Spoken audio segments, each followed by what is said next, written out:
Hello students. हम इससे पहले वाले वीडियो में उग्रतावाद को डिस्कस कर रहे थे।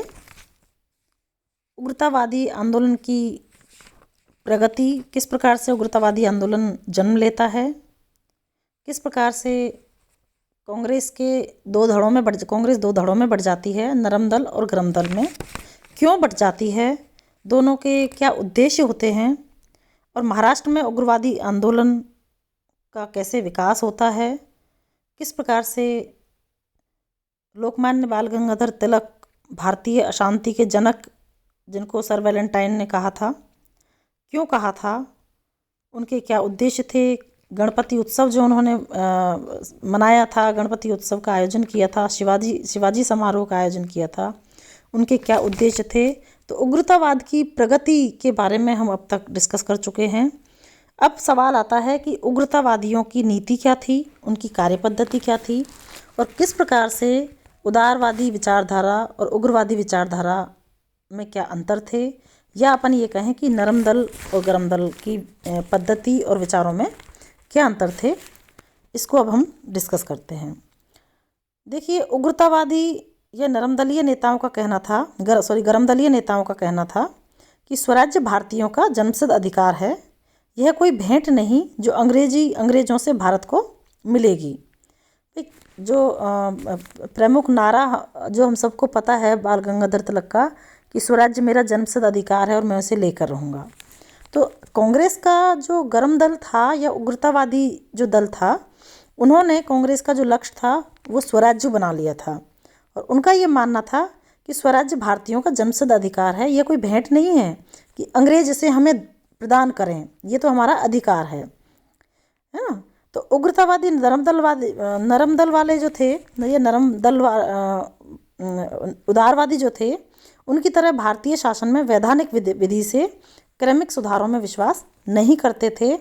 उनका लक्ष्य स्वराज्य प्राप्ति करना था या स्वराज्य प्राप्त करना था। उग्रतावादियों के प्रभाव का ही फल था कि 1906 में अखिल भारतीय राष्ट्रीय कांग्रेस ने स्वराज्य प्राप्ति का अपना लक्ष्य घोषित किया था, और उग्रतावादी स्वतंत्रता के पुजारी थे। उनका दृढ़ विश्वास था कि स्वतंत्रता ही मनुष्य को स्वतंत्रता के अनुकूल बनाती है। Liberty alone fits man for liberty. नरम दल वाले पहले भारतीय शासन में सुधार करना चाहते थे, और उसके बाद भारत के सांस्कृतिक, आर्थिक और सामाजिक उत्थान के प्रश्नों पर विचार करते थे। लेकिन उग्रतावादियों का कहना था कि भारत के बहुमुखी विकास के लिए उनका स्वतंत्र होना आवश्यक है। तो उग्रतावादियों को अंग्रेज़ों की न्याय निष्ठा में बिल्कुल विश्वास नहीं था। उनका कहना था कि अंग्रेज़ों ने अपने स्वार्थ साधन के लिए भारत को जीता है, और हाथ पैर जोड़ने तथा प्रार्थना पत्र भेजने से वे भारत को स्वतंत्र नहीं करेंगे। भारत की स्वतंत्रता के लिए राजनीतिक भिक्षावृत्ति नहीं, बल्कि शारीरिक एवं नैतिक रचनात्मक कार्य होना चाहिए और सबल आंदोलन होना चाहिए। देखिए, उग्रतावाद का जो लक्ष्य था वो आंदोलन हो जाता है, उद्देश्य उसका स्वराज्य प्राप्ति हो जाता है और स्वतंत्रता हो जाता है। वे स्वदेशी भावना और उसके उपांग अर्थात दूसरे विदेशी बहिष्कार के समर्थक थे। देखिए, इस चीज़ को थोड़ा ध्यान देना।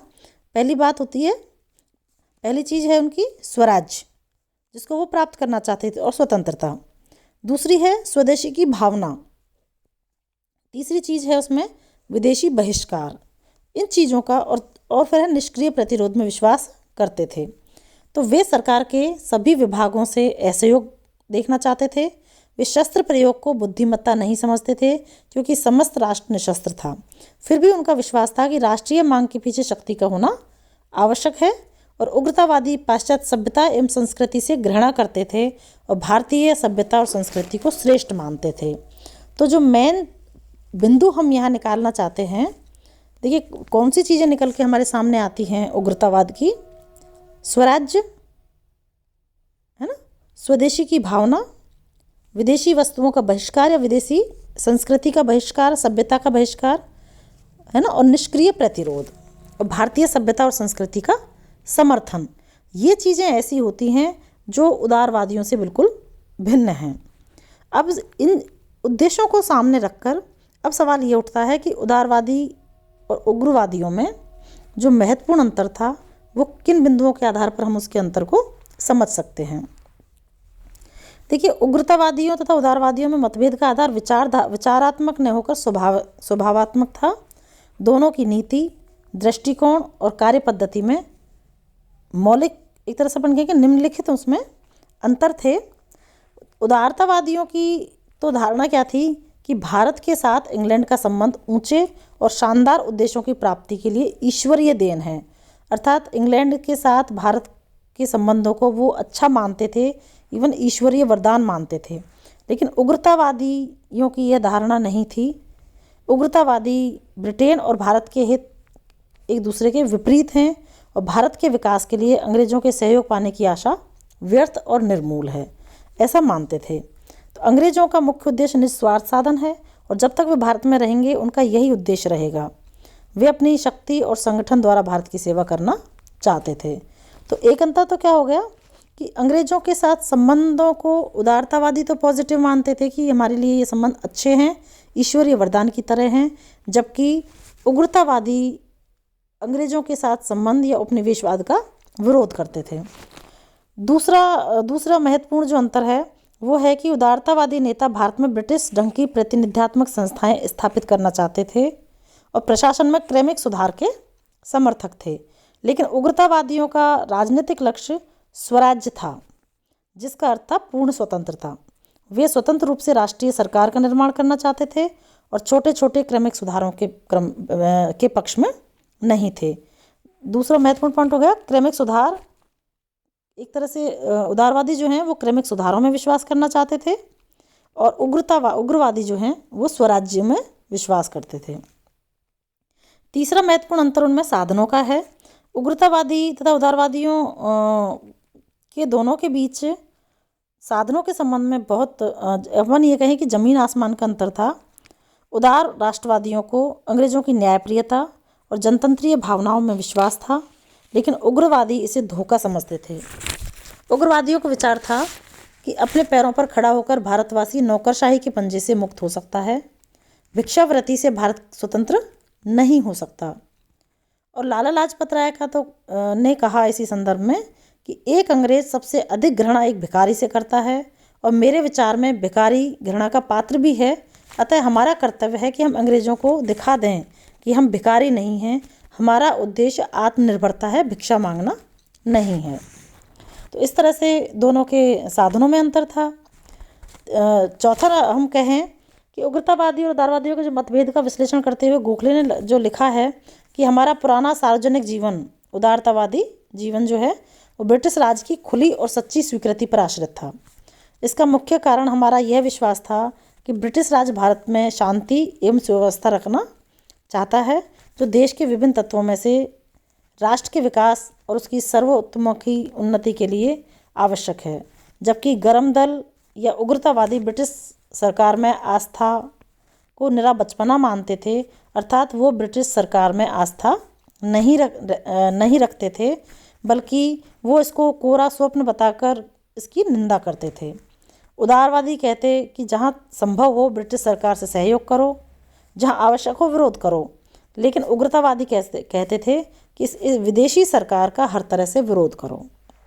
तो इस तरह से दोनों में सहयोग और विरोध के आधार पर भी अंतर था। पांचवा पॉइंट हम इसमें साधनों और मान सकते हैं साधनों का कि उदारवादी या उदारतावादी संवैधानिक साधनों में विश्वास करते थे। वे उन सभी कार्यों के विरुद्ध थे जिनसे सरकार के साथ संघर्ष होने की संभावना थी, जबकि उग्रतावादी जो नेता थे वो राजनीतिक आंदोलन एवं निष्क्रिय प्रतिरोध के समर्थक थे। उग्रतावादी अपने उद्देश्यों की पूर्ति के लिए विदेशी वस्तुओं के बहिष्कार, स्वदेशी वस्तुओं के प्रचार और राष्ट्रीय शिक्षा पर अधिक बल देते थे। तो इस तरह से दोनों जो दल थे, उदारवादी और उग्रवादी, दोनों के साधन कहें और लक्ष्य कहें, दोनों ही एक दूसरे के विपरीत थे, ये पृथक थे दोनों एक दूसरे से। उग्रवादी विचारधारा थी वो प्राचीन हिंदू धर्म, दर्शन, सभ्यता एवं संस्कृति के पोषक थे। उनके विचारानुसार प्राचीन हिंदू धर्म राष्ट्रीयता के विकास का स्रोत था, लेकिन उदारवादी पाश्चात्य शिक्षा और संस्कृति के हम ये कहें कि समर्थक थे या उनको अपनाए हुए थे। तो इस तरह से चाहे साधनों की दृष्टि से हो, चाहे साध्य की दृष्टि से हो, चाहे विचारों की दृष्टि से हो, चाहे अंग्रेज़ों के प्रति संबंधों की दृष्टि से हो, उग्रतावाद और उदारवाद या अपन ये कहें कि नरम दल और गरम दल दोनों का देखिए मूल में अगर हम जाते हैं, शायद हम किसी का एक तरह से हम ये कहें कि किसी का को कम नहीं आंक सकते। उदारवादियों ने भी अपने तरीके से कहीं ना कहीं देश के लिए कार्य किया और उग्रतावादियों ने भी कहीं ना कहीं देश की आज़ादी के लिए ही प्रयास किया। तो तरीके दोनों के अलग हो सकते हैं, लेकिन भावनाएं दोनों की देश प्रेम ही थी। इसलिए हम जब कभी भी निष्कर्ष निकालते हैं, देखो बच्चों ये ध्यान रखना कि जब भी आपको उदारवाद और उग्रवाद की बात की जाती है, दोनों के अपने उद्देश्य थे, दोनों के साधन थे, दोनों की विचारधाराएं थी, ये बात ठीक है। लेकिन किसी को हम कम और किसी को ज़्यादा नहीं आंक सकते, क्योंकि कहीं ना कहीं हम ये कहें कि राष्ट्रीय आंदोलन का जो भवन आगे जाके तैयार होता है, उसकी नींव उदारवादियों ने रखी थी। तो अच्छा, दूसरी बात यह है कि उस समय शायद परिस्थितियाँ इस तरह की थी कि उनका उदारवादी विचार रखना उनके लिए शायद ज़रूरी था कि वे विरोध करके या विद्रोह करके जो प्राप्त करना चाहते थे, स्वशासन या सुधार या क्रमिक सुधार, वो भी शायद विद्रोह करके प्राप्त नहीं कर सकते थे। तो इस तरह से हम कम किसी को नहीं आंक सकते। भारतीय राष्ट्रीय आंदोलन में उदारवादियों का भी उतना ही सहयोग रहा है जितना उग्रवादियों का रहा है। लेकिन अब चूंकि हमें एग्ज़ाम में क्वेश्चन उदारवाद और उग्रवाद विचारधारा के अंतर पर आता है, तो उनके साधनों या उनके उद्देश्यों या उनकी विचारधारा के आधार पर अंतर स्पष्ट करते हुए किसी भी एक के योगदान को हम कम नहीं आंक सकते। तो यहाँ हम अपना ये टॉपिक ख़त्म करते हैं। नेक्स्ट टॉपिक अपन नेक्स्ट वीडियो में शुरू करेंगे। धन्यवाद।